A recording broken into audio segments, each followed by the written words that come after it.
영적으로 성경은 이 세상을 광야로 봅니다. 광야. 성경에서는 이 세상, 우리 눈에 보이는 이 현세를 좋게 표현하지를 않아요.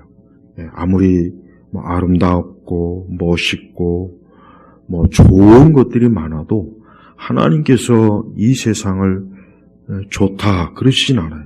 물론 창세기 처음에 하나님께서 세상을 지으셨을 땐 하나님이 좋았다. 이 세상이 참 좋고 하나님 보시기에 좋았다고 말씀하셨지만 아담이 타락한 이후 이제 그들이 선악과를 따먹고 아담과 하와가 이제 에덴 동산에서 쫓겨난 이후로는 이 세상이 좋았다라는 표현이 없어요. 그러니까 세상이 참 좋구나, 세상이 참 살기 좋구나, 아름답구나, 멋있구나. 하나님께서 그렇게 이 세상을 말한 적이 없는 거예요. 왜 그렇습니까? 이제 모든 우리 사람으로부터 해서 모든 피조물이 죄로 인해서 타락하고 부패하고 하나님과 이제는 어떻게 됩니까? 하나님과 이제는 원수가 된 거예요. 원수. 그러니 이 세상이 좋을 리가 없어요.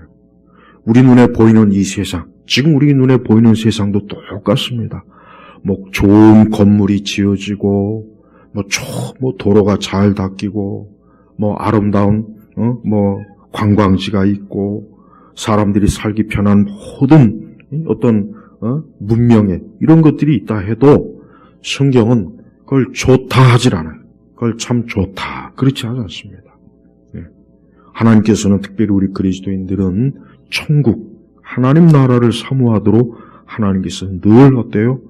말씀으로 우리에게 요청을 해요. 또 믿음으로. 그래서 성경 맨 끝에 신약성 보면은 계시록이 있죠. 계시록의 맨 끝에를 또 보십시오. 거기는 새하늘과 새 땅이 있죠. 생명수가 있죠. 거기는 영생. 더 이상 병들고 아프고 슬프고 고통받고 괴로움 그게 없다 그랬어요. 없다 그랬어요. 그 말씀 의미는 뭡니까? 이 세상이 그런 게 있는 거예요. 그러니까 세상이 겉으로 볼 때 아무리 모든 것이 멋있고 아름답고 보기 좋다 한들 이 세상에는 어때요? 어딜 가나 슬픔이 있어요. 고통이 있어요. 괴로움이 있어요. 분노가 있어요. 싸움이 있어요. 고생이 있습니다. 그리고 결정적으로 뭐가 있습니까? 죽음이 있잖아요. 오늘 나는 기분 좋게 먹고 마시고 놀아도 누군가는 오늘이 그가 마지막으로 세상을 사는 날이 돼요. 병들어서 고통으로 죽든지 사고로 죽든지 누군가는 이 세상에서 어때요? 마지막이 되는 거예요. 자 보십시오. 세상이 좋습니까? 세상은 절대로 좋지 않아요. 그러니까 우리 성도들은 이 보이는 세계에 절대 마음이 빼앗겨서는 안 되고 보이는 이 세상이 어때요? 거기에 안착하려고 하는 생각을 하면 안 돼요. 그러니까 성도는 오직 천국과 영생, 하나님 나라의 소망을 두는 것이 그게 참된 성도입니다. 이것은 성경 전체에서 우리에게 가르치는 거예요.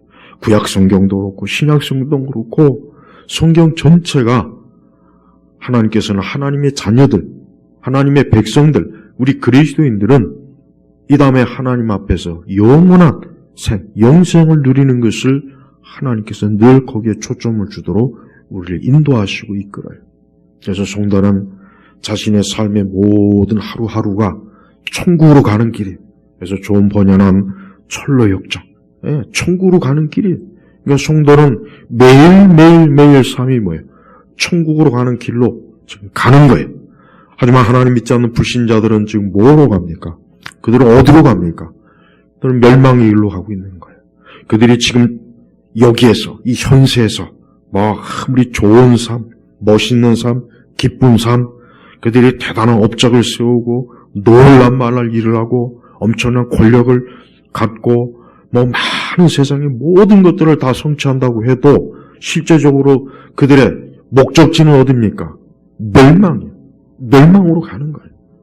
그래서 이 땅에는 이 두 종류, 어떤 사람은 같은 하늘에서 같은 땅에서 살아가지만 그는 영생으로 가는가 하면 어떤 사람은 어때요? 멸망으로 간다는 게 이게 성경에서 계속 반복해서 말씀하시는 거예요.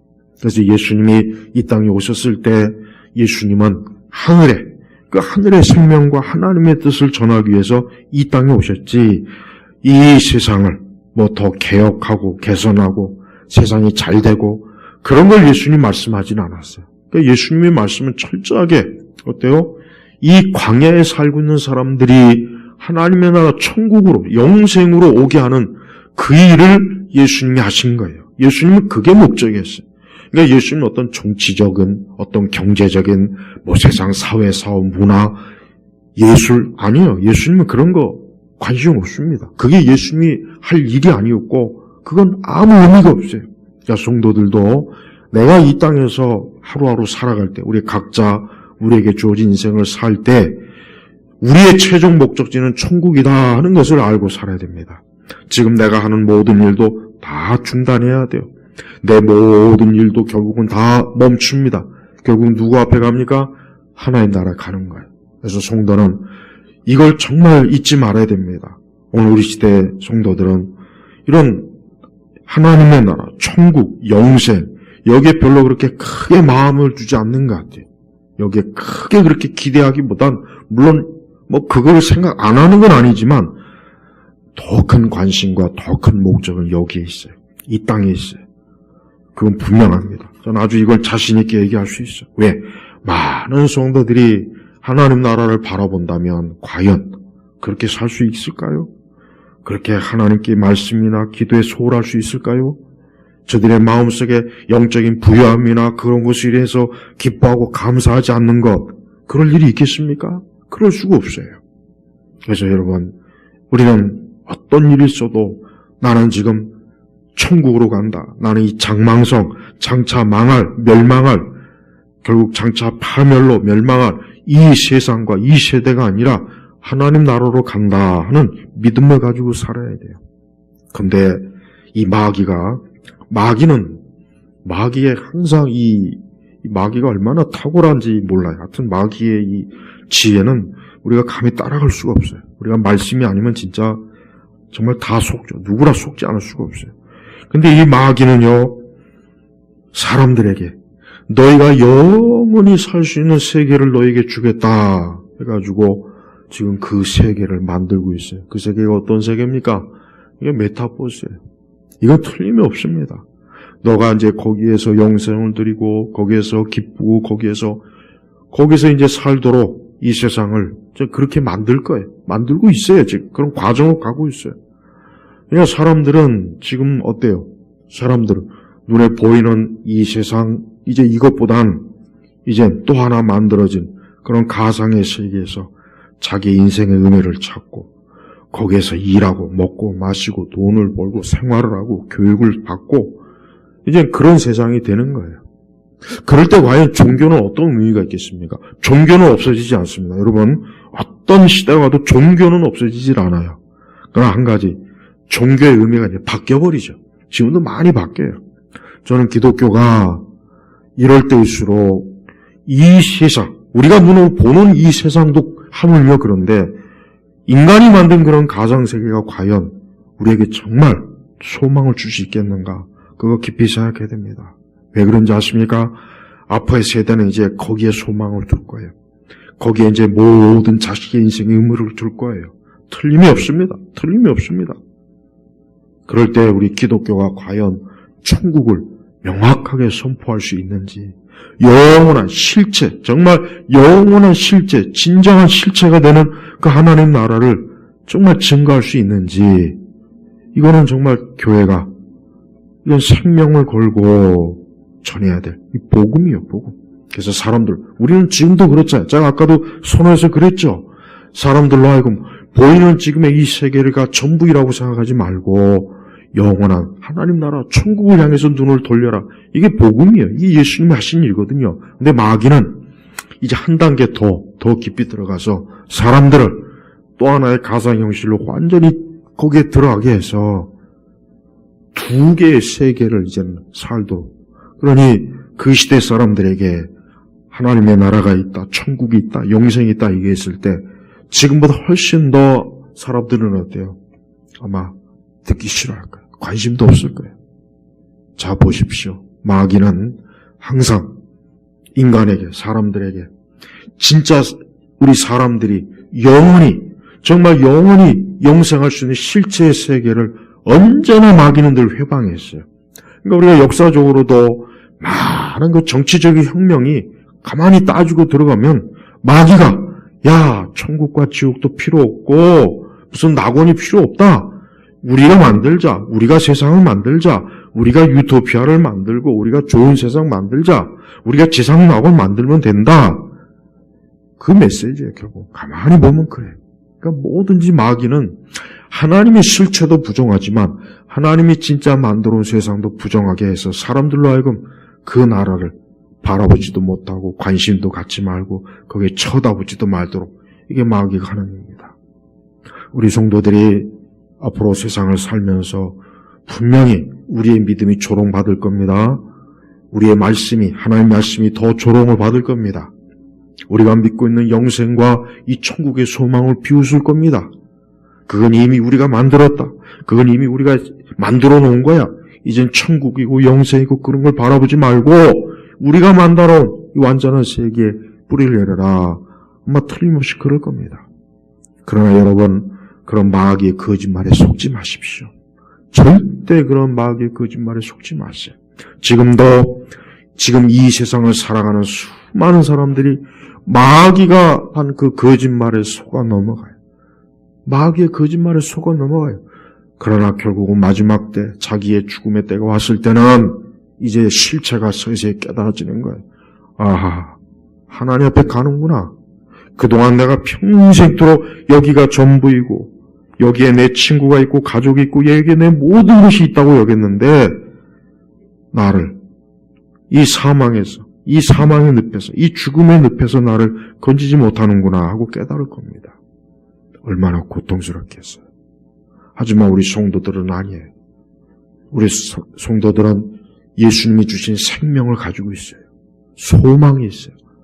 그래서 우리 성도들은 오히려 더 큰 기쁨과 평안함과 안전함으로 우리는 영생에 들어갈 그러한 아주 축복받은 성도라는, 축복받은 존재라는 걸 우리가 알아야 됩니다. 우리 예수님께서 오늘 8장에 보면은 예수님의 말씀을 들으려고 많은 사람들이 이 광야인데 거기에서 많은 사람들이 주님께 왔습니다. 그런데 예수님이 보니까 그들이 몇 날 며칠 제대로 먹지도 못하고 그냥 예수님을 따라다니면서 그냥 아주 지금 어려운 상황에 놓여 있는 거예요. 근데 우리 예수님이 2절에 보니까 내가 저 무리를 불쌍히 여긴다. 그래요. 우리 예수님께서는 예수님을 따라와서 예수님의 말씀을 듣고 예수님을 보러 온 그 많은 사람들이 지금 몇 날 며칠 먹지 못하고 허기지고 기운이 빠지는 걸 아신 거예요. 그래서 예수님은 어때요? 저들을 풍족하게 해줬어요. 풍족하게. 무엇으로 풍족하게 했습니까? 4절에 보니까 제자들이 그래요. 아니 광야에서 어떻게 빵을 구합니까? 어떻게 먹을 걸 구합니까? 하고 당연한 거예요. 상식적인 거예요. 그때 뭐라고 했습니까? 6절에 보니까 너희가 빵을 몇 개나 가지고 있느냐? 그들이 말하기를 7개입니다. 7개. 7개는 참 적은 거죠. 겨우 어쩌면 한 사람이 먹고 그냥 끝낼 수 있는 적은 양인데 여기 보니까 어때요? 8절에 보니까 그들이 배불리 먹고 남은 조각들을 7광줄이나 모았으며 사람들은 4,000명 정도 되었다. 그래요. 그 광야에 한 4,000명 정도 되는 사람들이 어때요? 예수님을 통해서 아주 배불리 먹고 심지어 남은 조각들이 7광줄이나 되는 거예요. 자 보십시오. 이 땅에는 수많은 인생들이 지금 다 이렇게 살고 있어요. 육은 살아있어요. 그러나 영적으로는 죽어있어요. 그냥 육체가 살아서 여기서 일하고 먹고 마시고 공부해요. 자기의 삶을 누려요. 그러나 영적으로는 죽어있어요. 영적으로는 죽어있습니다. 그러니까 그들에게는 사실 소망이 없는 거예요. 여기 광야에 있는 이 사람들은 그래도 예수님에게 오니까 어떻게 해요? 배불리 먹었다. 배불리 먹은 거예요. 어떤 사람도 어떤 인생도 예수님에게 오면은 이렇게 어때요? 채워줍니다. 채워줘요. 아무리 여러분 아무리 세상에 좋은 곳에 살아도요, 정말 그림 같은, 정말 아무리 좋은 곳에 살아도 그거 몇 개월 못 간답니다. 몇 개월 못 간대요.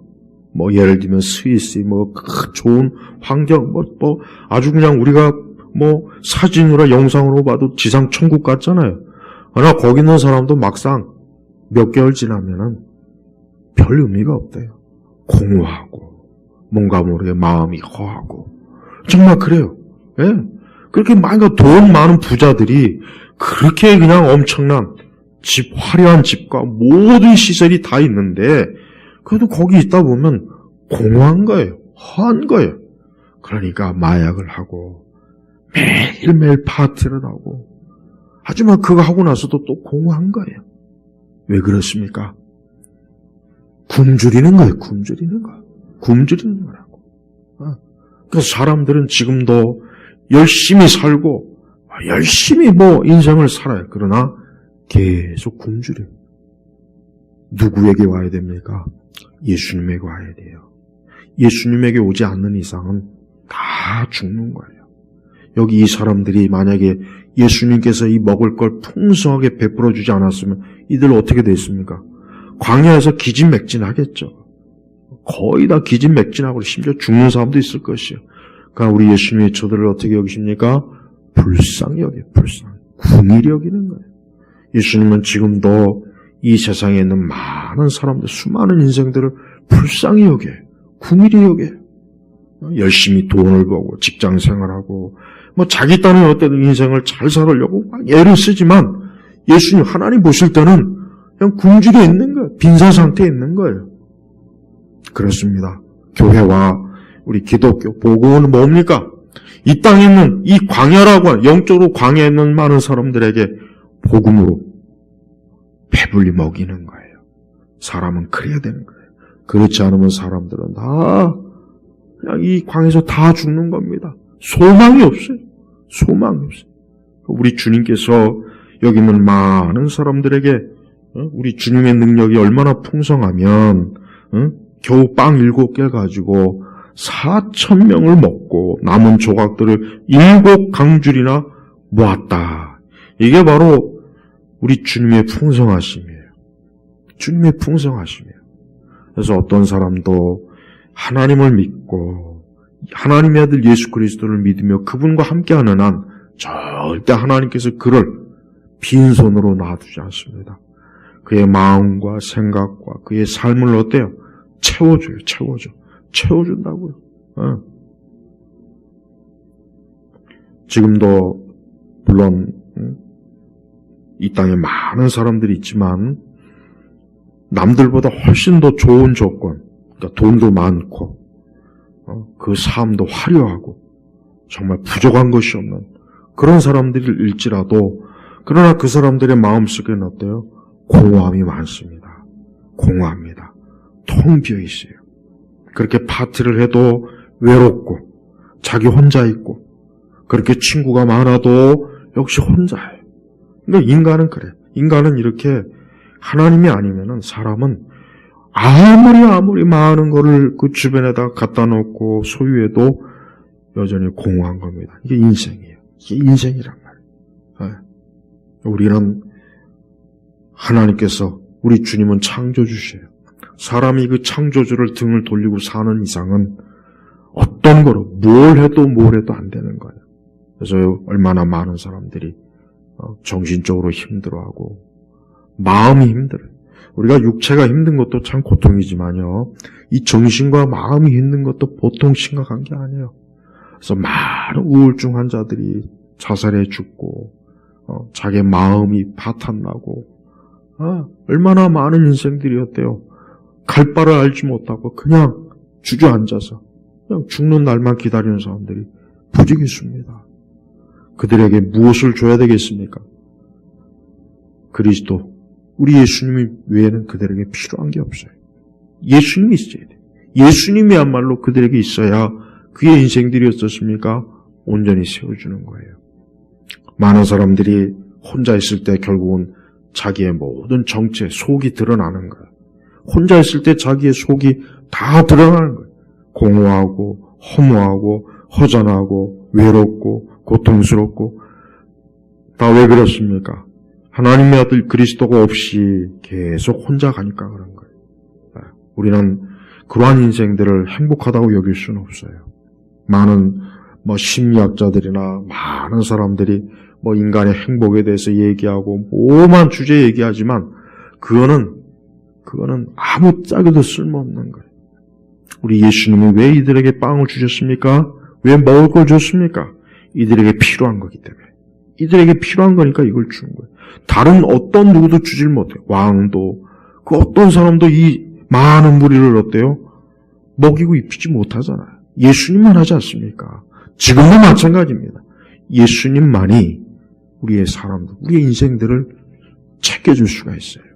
그러니 모든 사람이 그리스도를 가까이 해야 될 이유가 오늘 이 마가복음 8장 이 초반부에 벌써 이미 나타나요. 무엇보다도 8절에 그들이 배불리 먹고, 이게 가장 핵심이에요. 배불리 먹고. 누가 배부르게 해줬습니까? 예수님이 배부르게 해줬어요. 왕이 아니에요. 장군이 아닙니다. 철학자가 아니에요. 위대한 사상가가 아니에요. 종교인이 아니에요. 예수님이 저들을 배불리 먹게 한 거예요. 여러분, 사람들은 예수님을 알아야 돼요. 반드시 예수님 믿어야 돼요. 그렇지 않은 이상은 이 광야에서 계속 이 광야에서 시달리다가 결국은 멸망할 겁니다. 우리는 그리스도만이 사람들을, 그 죽은 영혼들을 광야에서 지쳐서 죽어서 어떻게 할 줄 모르는 그 사람들에게 필요한 분이 바로 예수님이라는 것을 우리부터가 명확하게 깨달아야 됩니다. 11절로 들어가면은 그 바리새인들이 예수님에게 어떤 표적을 구했어요. 표적. 네, 오늘 우리 시대 은사주의자들하고 똑같죠? 표적. 야, 그래, 당신이 표적과 이적을 많이 행한다며? 어디 한번 표적과 이적을 좀 우리한테 보여주시오. 예수님 뭐라 그랬습니까? 12절에 예수께서 심령에 깊이 탄식하시며 말씀하시기를 어찌하여 이 세대가 표적을 구하느냐?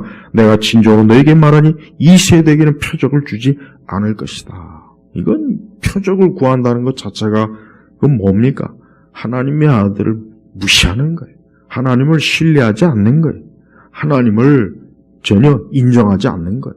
그 안에 불신앙으로 표적을 구하는 겁니다. 우리는 쓸데없이 주님에게 자꾸 표적을 구하면 안 돼요. 자꾸 표적과 이적을 구하지 마세요. 그런 걸 좋아하는 부류가 있죠. 은사주의자들. 자꾸 이런 사람들. 그러니까 은사주의 진영은 자꾸 예수님께 표적과 이적을 구해요. 물론 그게 전적으로 잘못된 건 아닙니다. 그러나 그게 상습적으로 되면 안 돼요.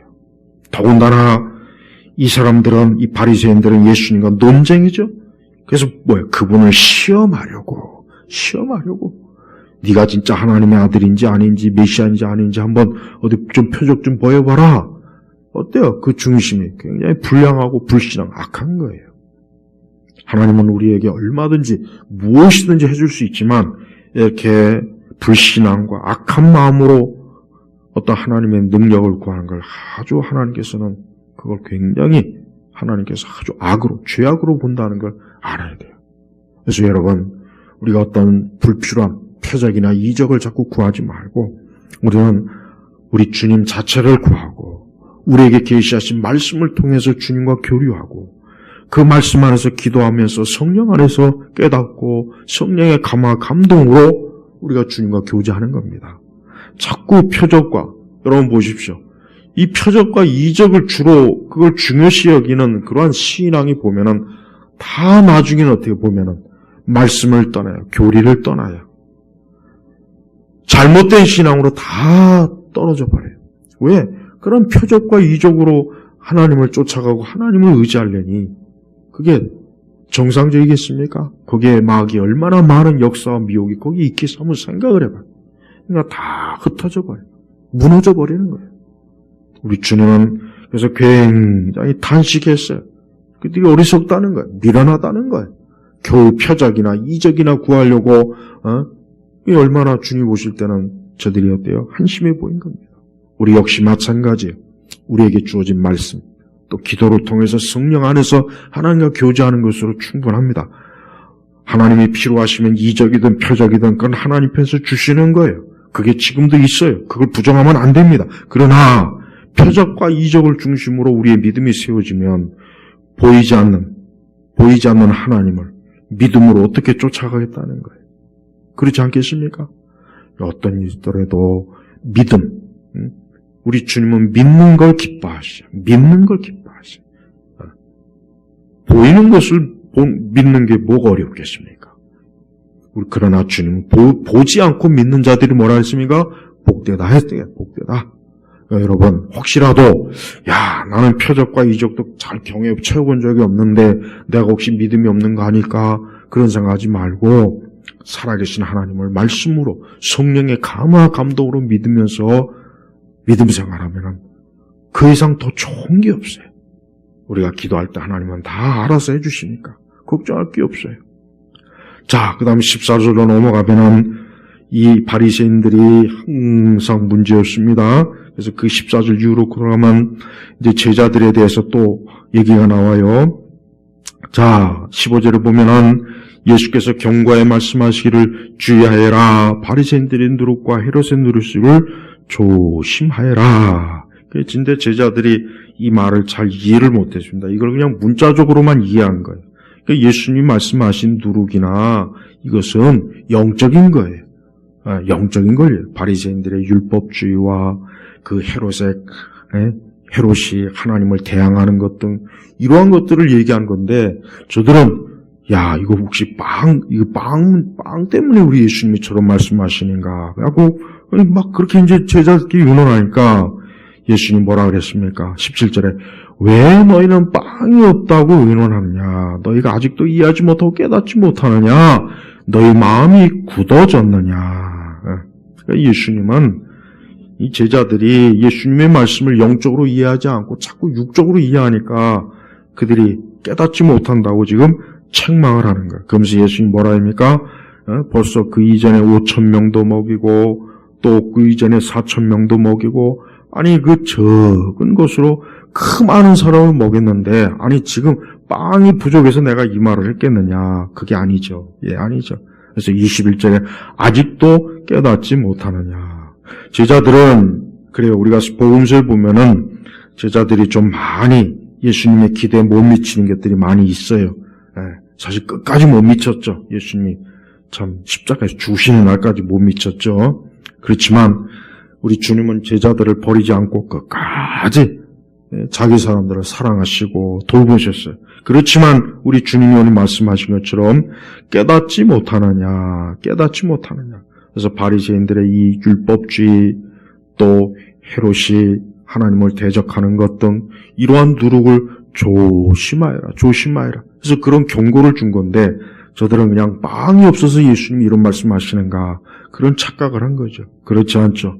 우리 주님은 빵이 없거나 뭐가 부족해서 우리 주님이 그럴 일은 없어요. 여러분, 우리가 주님에게 무언가를 기대할 때 주님이 이거 못하시는 거 아닌가? 우리 주님마저도 이게 부족한 거 아닌가? 그런 생각은 절대 하지 마세요. 우리 주님은 절대 부족함이 없어요.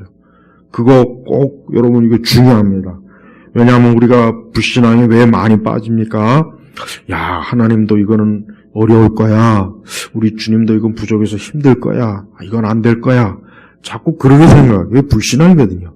그런 생각하지 마십시오. 우리 주님에게 모자라거나 부족한 게 단 하나도 없어요. 어떤 면으로도 없어요. 그러니까 우리가 예수님에게 어떤 기대를 할 때 그 기대는 절대 무너지거나 그 기대가 잘못돼서 우리가 하나님께로부터 은혜와 복을 받지 못하는 일은 없다는 거예요.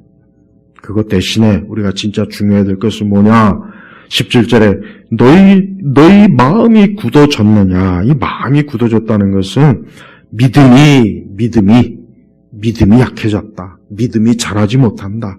하나님에 대한 살아있는 믿음이 부족하다. 약하다. 그 뜻이에요. 그러니까 눈에 보이는 육적인 데 매이다 보니까 영적인 하나님의 능력과 지혜와 권세가 이게 약화된 거예요.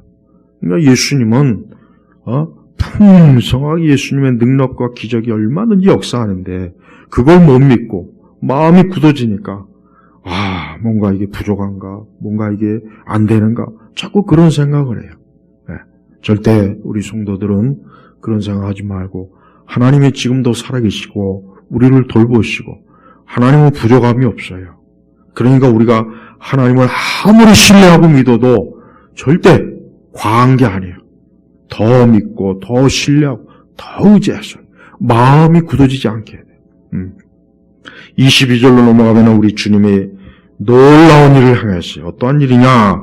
사람들이 한 맹인을 예수께 데려와 안수하여 주시기를 그분께 간청하였다. 그래요. 이 한 맹인을 주님께 데려온 거 이게 참 귀합니다. 여러분 영적으로 눈이 먼 사람들 예수님께로 꼭 데려와요. 우리 주변에 영적으로 눈이 먼 사람이 얼마나 많습니까? 부지기수요. 가족 가운데도 있고 친척 가운데도 있고 직장 가운데도 있고 많아요. 그거 다 맹인들이에요. 맹인. 하나님 믿지 않는 사람 다 맹인이라고요. 그들을 주님께로 데려와야 돼. 이거 데려와서 괜히 또 안 되면 어쩌나. 그런 걱정하지 마세요. 여기 보십시오. 사람들이 한 맹인을 예수께 데려와. 이들이 왜 데려왔겠습니까? 그래. 이 맹인을 예수님께 데려오면 반드시 예수님이 저의 눈을 뜨게 할 거다. 그 믿음이 있었던 거예요. 그 믿음이라고. 네. 그러면서 안수하여 주시기를 그분께 간청하였다. 그 대신 간청한 거예요. 이 맹인은 참 축복받은 사람이에요. 네? 사람들이 무관심해서 그 사람이 눈을 감았던 보았던 나을 바 아니다. 그러지 않고 그를 불쌍히 여겨서 우리 저 사람 예수님께 데려가자. 그래서 대신 그 예수님께 간청하고 그분께 요청하는 거 없어요. 얼마나 그 축복이에요. 네? 우리도 그런 사람이 돼야 돼요. 우리 주변에 영적으로 죽어서 눈이 감겨서 어떻게 할 줄도 모르는 사람 어떻게 해요? 우리가 대신 그들을 예수님께 저 영혼의 눈을 뜨게 해주십시오. 저 영혼이 예수를 믿게 해주십시오. 우리가 대신 간청해야 가야 되는 거예요. 나을 바 아니다. 이러면 안 되죠. 만약에 사람들이 그랬다면 이 맹인은 예수님께 오지 못했어요. 예수님께로부터 눈을 뜨게 하는 그런 은혜를 받지 못했다고요. 근데 보세요.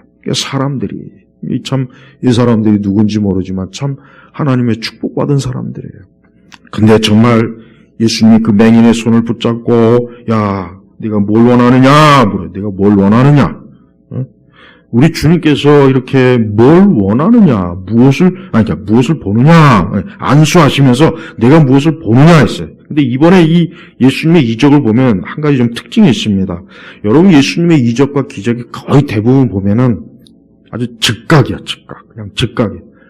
그냥 말씀하시면 그 즉시로 막 그냥 눈을 뜨거나 막 소경이 근데 여기서 보면은 예수님이 어때요?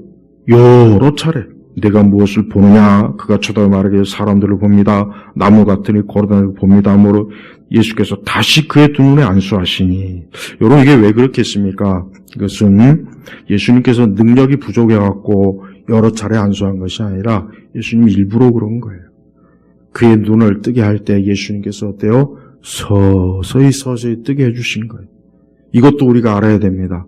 어떤 사람은 주님 앞에 왔을 때 즉시 깨닫고 믿는 사람이 있는가 하면 어떤 사람은 좀 늦어요. 하나님의 진리를 깨닫고 아는 일에 늦은 사람이 있어요. 그렇다고 해서 그거를 몰아갈 필요 없어요. 그러면 또 하나님의 섭리예요. 그러나 그를 계속해서 하나님의 진리로 자꾸 이끌어줘야 돼요. 그게 결국 어땠습니까? 그가 주목하여 보게 되고 회복된 모든 것을 분명하게 보게 되었다. 그래요. 그렇습니다. 우리는 영적으로 좀 더디고 영적으로 빨리 열매를 못 맺는다고 해서 그걸 자꾸 이상하게 여기지 말고 책망하지 말고 기다려줘야 돼요. 우리 예수님도 한 번에 고칠 수 있지만 예수님께서 왜 이렇게 여러 안수를 반복해서 할 이유가 뭐겠습니까? 그의 눈을 천천히 뜨게 해주려는 하나님의 섭리예요. 그래서 누구는 즉각적으로 예수 믿고 즉각적으로 진리를 빨리 깨달아서 신속하게 주님 옆에 나오지만 어떤 사람은 시간이 좀 걸려요. 몇 번의 말씀을 들어야 되고 오랜 어떻게 보면 또 몇 년 동안 막 교회를 나오고 그래서야 그때 가서야 이제 주님을 믿고 그런 사람도 있다 이거예요. 그러니까 하나님은 각 사람에게 영적으로 차이를 두셔요. 동일하게 하는 게 아니에요. 그러니까 우리는 행여라도 위대한 성도들의 증기문을 읽고 야, 왜 나는 이렇게 안 되나? 왜 나는 사도 바울처럼 이렇게 그냥 주님을 그런 걸 생각하지 마세요. 우리에게 필요한 만큼 각 사람에게 하나님의 섭리하시는 영적인 단계가 있는 거예요. 그러니까 성도들이 왜 너는 나와 똑같지 않아? 라고 하지 마세요. 그 사람하고 나하고 틀려요. 틀린 거예요. 하나님께서 누군가를 영적으로 다루실 때는 다 그에게 하나님의 개별적인 섭리가 있지 동일하게 적용을 하면 안 돼요. 우리도 그런 착각을 하면 안 되는 거예요. 그러니까 우리는 어떤 한 사람의 영적인 변화를 그냥 하나님 앞에 기도하고 지켜보고 잘 인도해야지 왜 빨리 믿지 않느냐? 왜 이렇게 믿음이 없느냐? 왜 이렇게 아직도 더디냐? 그러지 마세요. 그건 그 사람에게 하나님이 섭리하시는 거예요.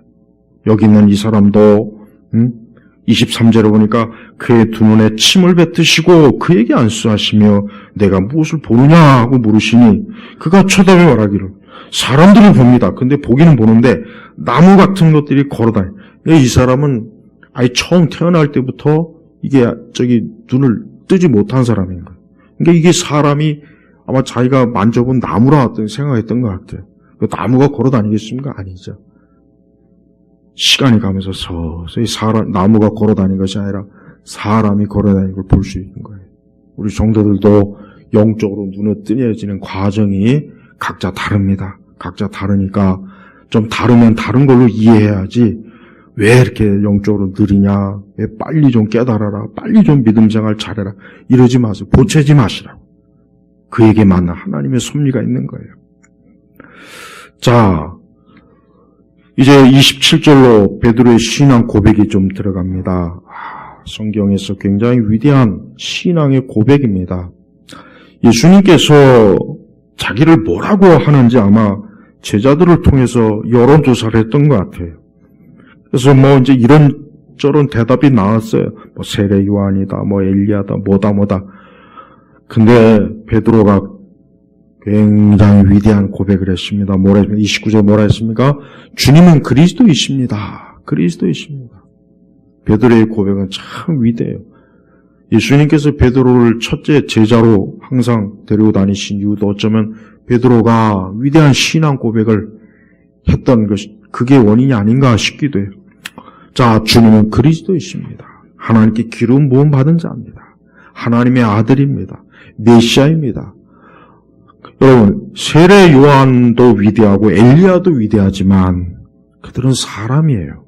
그들은 피조물이에요. 아무리 모세와 아브라함 위대해도 사람이에요. 다윗도 마찬가지예요. 그러나 그리스도는 오직 하나님의 아들, 하나님이 보내시겠다는 메시아입니다. 그래서 주님은 그리스도이십니다. 그래서 다른 말씀에는 베드로의 그 고백을 통해서 예수님이 그 반석에 교회를 세우겠다 그랬죠. 그 베드로의 신앙 고백이 엄청나게 위대한 겁니다. 누구라도 주님은 그리스도이십니다 라고 고백을 해야 돼요. 오래 신앙생활에도 제가 우려가 되는 건 그거예요. 지금은 예수님을 이 베드로처럼 주님은 그리스도이십니다 이렇게 진짜 참된 고백을 하기보단 예수님을 다른 거로 봐요. 예수님은 정치가입니다. 사회계획가입니다. 예수님은 예술가입니다. 예수님은 경영자이십니다. 예수님은 위대한 선생입니다. 이렇게 알고 있는 사람들이 꽤 많이 있어요. 아니 그렇게 교회를 오래 다니고 그랬는데도 불구하고 그냥 예수님을 공자나 맹자나 부처 소크라테스나 그 정도 반이래. 인류 4대 성인 어쩌고 저쩌고 그 정도로 보는 사람들이 많은 거예요. 아니에요. 예수님은 하나님의 아들이죠. 하나님이시에요. 그분은 하나님이시에요.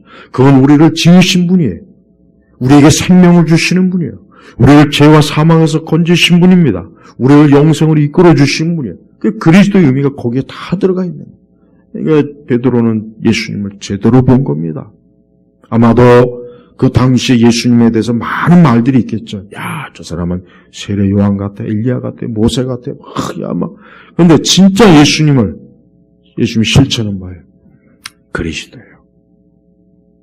구약 성경에서 선지자들이 그렇게 예언한 하나님이시여. 그분이란 말이에요. 하늘과 땅을 창조하시고 인간을 흙으로 만드시고 우리에게 생명을 주시고 앞으로 이 세상을 심판하실 그리스도란 말이에요. 그리스도. 예수님에 대해서 잘못 알고 있는 분들 너무 많습니다. 예수님에 대해서 모르는 분이 너무 많아요. 교회 신앙생활을 수십 년 했어도 예수님을 잘 몰라요. 그건 큰 문제예요. 그건 정말 잘못된 거예요. 그래서 교회는 그리스도에 대해서 명확하게, 적어도 다른 건 몰라도 예수님에 대해서만큼 명확하게 알려줘야 됩니다. 그리스도가 누구이신지, 그분이 어떤 일 하셨는지, 그분이 어떤 신분을 가지고 계신지, 그분이 나에게 어떤 의미를 가지고 있는지, 그분이 이 세상의 주인이시고, 예수님에 대해서 확고하게 명확하게 알려줘야 됩니다. 이건 제일 중요한 거예요. 이게 잘못돼 버리면 아무리 기독교에 대해서 백과사전이라도 그거 쓸모없는 거예요. 아니 예수님에 대해서 제대로 알지 못하는데 그 사람이 어떻게 구원을 받겠으며 그 사람이 어떻게 하나님의 자녀가 되겠어요. 지금 시대는 보면은 예수님에 대해서는 까막눈인 사람들이 많으면서 기독교에 대해서 다른 건 어떻게 어디서 그렇게 주워듣고 막 그냥 그거는 헛똑똑이에요. 헛똑똑이. 다른 거 몰라도 좋아요. 다른 거 몰라도 좋으니까 예수님에 대해서는 좀 제대로 알고 있어야 돼요. 그러니까 복음서를 열심히 읽어야 되겠죠. 부지런히 예수님이 누구이신지 성경을 통해서 좀 알아야 되겠죠. 제일 먼저. 예수님에 대해서는 모르면서 기독교 신학이 어쩌고 교리가 어쩌고 무슨 능동이 수동이 어쩌고 저쩌고 나는 기독교 논쟁이 물론 필요한 건 아는데 신학적 논쟁이 필요한 건 아는데 나 가만히 보면은 정작 배고픈 사람한테 빵이나 먹을 걸 줘야지. 배고픈 사람한테 이 자동차가 이게 얼마나 좋으냐는 둥, 이 자전거가 몇백만 원짜리라는 둥, 이 옷이 명품이라는 둥, 꼭 신앙 논쟁하는 그 사람들 보면 꼭 그 짓 하는 것 같아요. 여러분, 이 땅에 있는 수많은 영혼들의 진짜 필요한 게 뭡니까? 예수님이에요. 그러니까 예수님에 대해서 부지런히 사람들에게 제대로 알고 깨닫고 믿게 해야 되는 거예요. 그거부터 하고 나서 논쟁을 해야 돼요. 그것부터 하고 나서 무슨 교리 논쟁, 신앙 논쟁, 그거부터 먼저. 예수님에 대해서는 입도 뻥끗 안 하는 사람들이 그냥 논쟁한다고 서로 박터지게 싸우고, 배고픈 사람이 있으면 빨리 먹을 걸 줘야지. 네? 그 먹을 걸 주는 게 우선이지. 그 앞에다 대고 어쩌고 저쩌고 그 무슨 소용이냐고요. 지금 교회나 우리 시대 교회들 보면은 예수님에 대해서 잘 모릅니다. 예수님에 대해서 잘 증거를 하질 않아요. 그 대신 다른 주제는 열심히 얘기해요. 그래서 사람들이 그런 걸 막 말하고 듣는데 재미를 느껴요. 흥미를 느껴요. 헛짓거리 하는 거예요. 헛짓거리. 교회가 뭐 하는 것입니까? 그리스도를 증거하는 것이에요. 예수님을 증거하는 것이에요. 교회가 다른 거 못 가리켜 좀 부족해도 상관없어요. 그러나 그리스도에 대해서 제대로 알려주지 않으면 그거는 말짱 꽝이에요. 우리의 신앙은 그리스도로 인해서 완성되고 온전해지는 겁니다. 그래서 예수님 베드로를 칭찬한 거예요. 다른 성경에는 예수님이 베드로를 참 칭찬했어요. 근데 그 다음에 이제 31절로 보면은 예수께서 그들에게 우리 예수님이 많은 고난을 받고 장로들과 그러니까 예수님의 그 죽음 당함 이걸 말씀했는데 근데 베드로가 예수님이 그 말을 듣더니 항의하기 시작했다. 자, 여기서 우리가 알 수 있는 게 뭐냐? 제가 아까 말씀드렸지만 베드로가 예수님이 그리스도이심을 알긴 했지만 예수님의 메시아의 사역에 대해서는 몰랐다는 겁니다. 무지했다는 거예요. 그러니까 베드로도 저도 어때요? 예수님에 대해서 알아야 될 만큼 알지 못한 거예요. 아마도 베드로는 예수님이 그리스도라는 걸 알긴 알았지만 그분이 왕이 될 거라고 기대했죠. 베드로뿐이겠어요. 나머지 제자들도 예수님이 이제 내일 모레면 이제 곧 죽을 텐데 옆에서 우리가 예수님 왕이 되면 너는 뭐하고 우리는 장관이 되고 막 또 그 제자들의 어떤 엄마는 또 그냥 청탁까지도 하고 그 얼마나 그 기가 막힌 일이에요. 그러니까 제자들도 그렇게 예수님을 따라다녔지만 예수님께서 이렇게 죽임을 당하고 십자가에 고난당하는 것 그걸 모르는 거예요. 자, 보세요.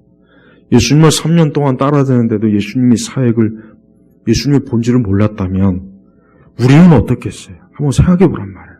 제가 왜 이런 말씀을 하냐? 그리스도에 대한, 예수님에 대한 무지함이 지금 차고 넘칩니다. 난 그게 제일 우려가 돼요. 어떤 성도에게 다른 거 물어볼 필요 없어요. 그 사람이 진짜 성도인지 아닌지는 그가 예수님에 대해서 정확하게 얘기해야 되고 믿어야 됩니다. 그건 모르면서 뭐가 어쩌고 저쩌고 아무 소용없습니다. 조직신학책을 다 외운다고 해도 소용없는 거예요. 그리스도에 대해서 모르는데 그 무슨 소용이 있어요. 마귀는 예수님이 하나님의 아들이라는 걸 압니다. 그런데도 왜 마귀가 받지 못하겠어요? 예수님을 인격적으로 인정하지 않는 거예요. 우리가 신앙생활 하는 분들이 몇십 년 한 게 중요한 게 아니에요. 오늘 단 하루를 했더라도 그리스도에 대해서 알아요. 그분이 뭘 합니까? 30절 보니까 배척을 받아 죽임을 당해야 할 것과 3일 후에 부활해야 될 것을 가르치기 시작했다. 그러니까 예수님께서 제자들 보니까 아직도 주님을 알아야 될 만큼 알지 못하니까 더 많은 것들을 본격적으로 이제 가르치기 시작하는 거예요. 그러나 이것조차도 성령 받기 이전까지는 제자들이 제대로 깨닫지 못했습니다. 그러니까 예수님이 십자가에 고난당하실 때 다 도망가고 그랬지 않습니까? 여러분, 우리가 예수님을 아는 지식을 소홀하게 여기지 마십시오. 이건 중요한 문제예요. 세상에 많은 지식이 있고 정보가 있어요. 그게 오늘 차고 넘칩니다. 교회 안에서도 많은 걸 가르쳐요. 난 교회 안에서도 사람들이 교회가 그리스도에 대해서 많이 얘기하고 가르치기보단 자꾸 주변적인 얘기를 하면 그게 우려가 돼요. 그게 중요한 게 아닌데. 그건 몰라도 되지만 사람들이, 교회 안에 있는 신자들이 예수님에 대해서 모르면 그건 재앙이에요, 재앙. 재앙이란 말이에요. 제자들 중에 몇 사람이 낙심해갖고 낙향을 할 때 예수님이 그들에게 가서 구약 성경으로 해가지고 오실 메시아에 대해서 증언했잖아요.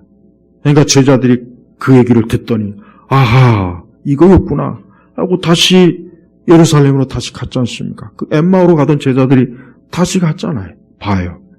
그들도 예수님에 대해서 몰랐던 거예요.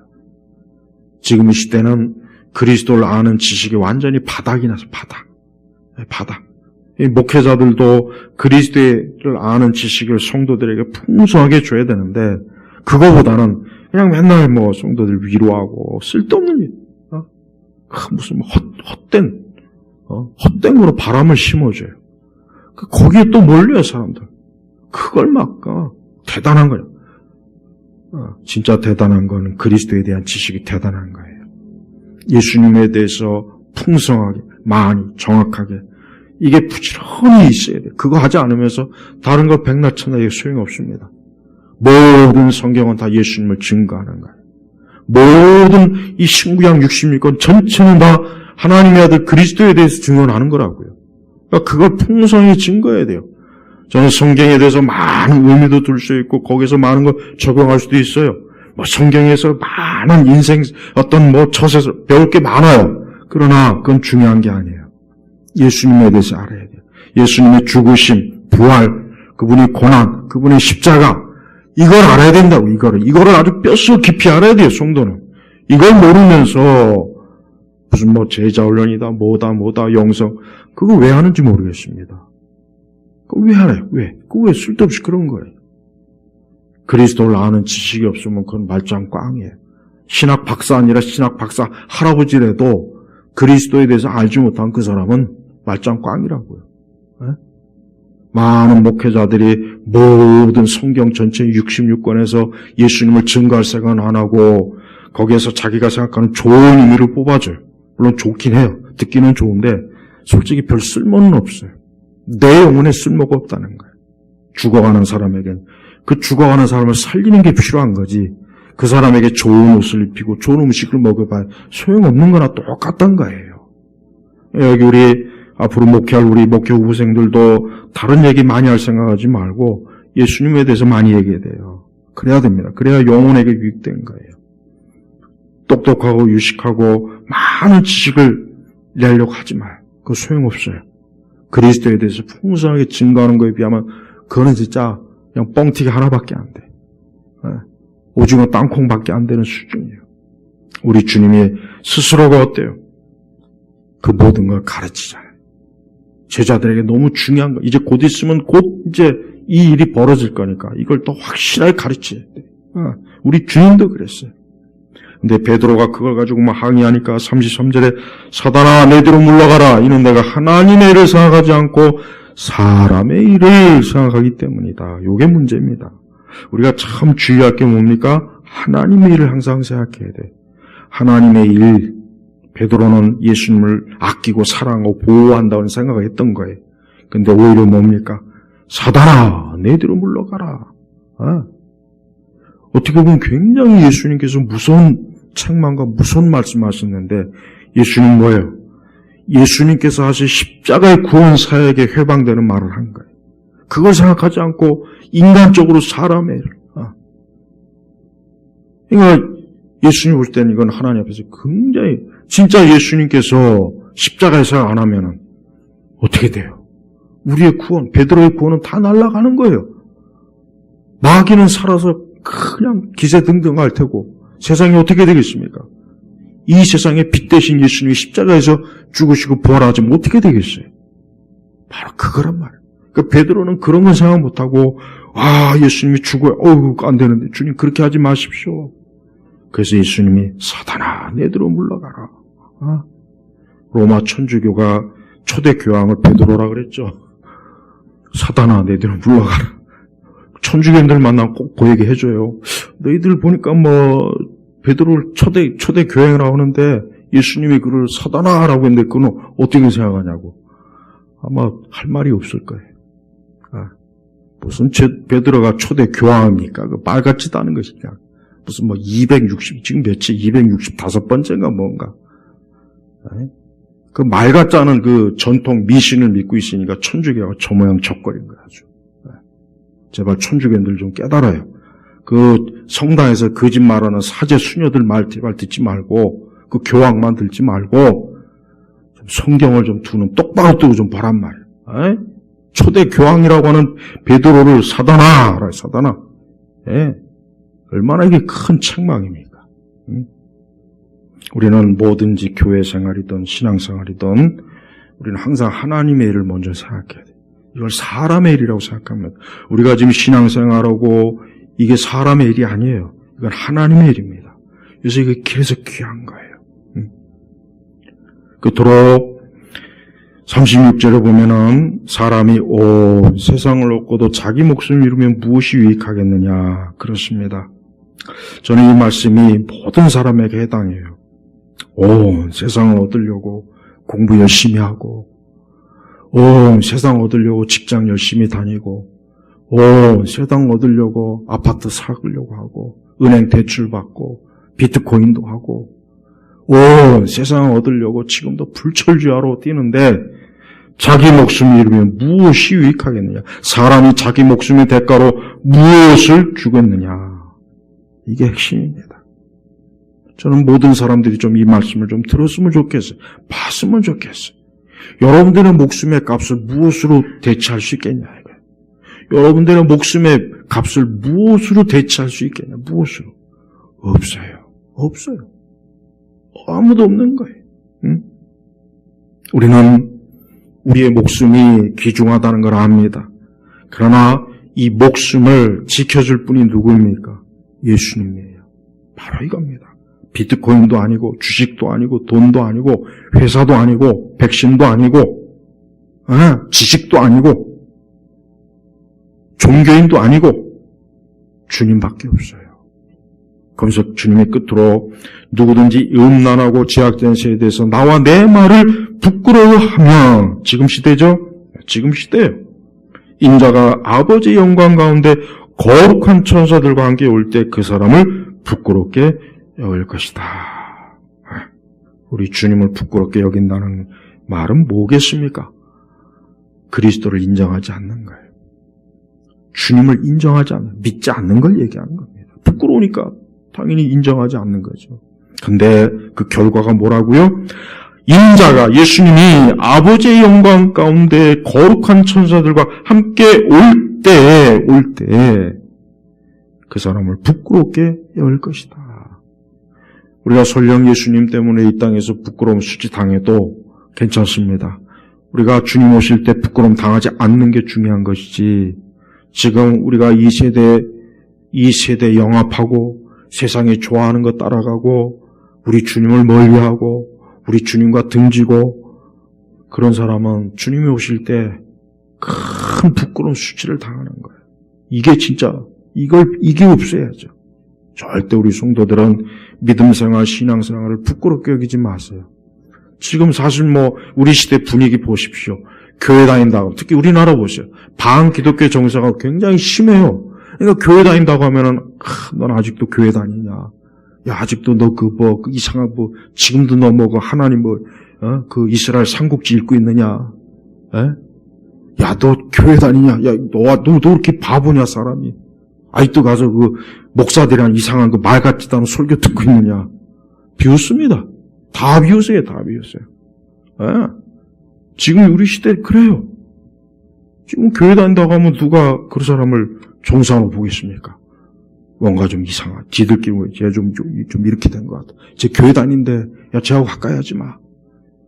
쟤 아직도 교회 절에 다니고 성당 다닌다면 사람들이 손가락질 안 하는데, 교회 다닌다고 하면 손가락질해요. 진짜예요. 젊은 애들은 더해요. 대학생 20대 애들 교회 다닌다고 하면은 완전히 친구들 사이에서 웃음거리 된대. 네? 봐요. 어쩌면 예수님이 어쩌면 정확하게 이 음란하고 제약적인 세대에서 나와 내 말을 부끄러워하면 인자가 아버지의 영광 가운데 거룩한 천사들과 올 때 그 사람 부끄럽게 여길 것이다. 저는 이 말씀이 반드시 이루어지리라 믿습니다.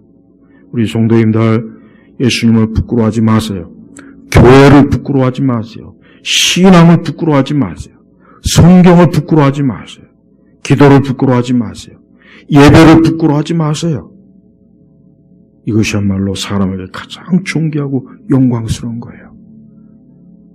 우리 시대가 어떻게 흘러가든 그런 건 신경 쓰지 말고 우리는 오늘 주신 이 말씀을 생각해서 34절에 누군지 나를 따라오든 자기를 부인하고 자기 십자가를 지고 나를 따라오노라. 그래요. 십자가를 지고 자기에게 준 십자가를 지고 누구든지 자기 목숨을 구원하려 하는 자는 그것을 잃을 것이고 누구든지 나와 복음 때문에 자기 목숨을 잃은 자는 그것을 구원할 것이다. 그렇습니다. 저는 예수님의 말씀이 앞으로 명확하게 이루어질 거라고 믿어요. 모든 사람이 이 말씀으로 인해서 넘어질 겁니다. 이 말씀으로 인해 실족할 겁니다. 이 말씀 때문에 그들은 심판을 받을 거예요.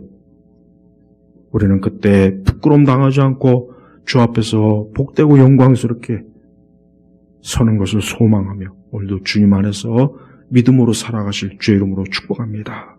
기도하겠습니다. 하나님 아버지 감사합니다. 오늘 이 수요일 거룩한 이 복음서의 말씀으로 우리에게 영의 양식을 주시니 감사합니다.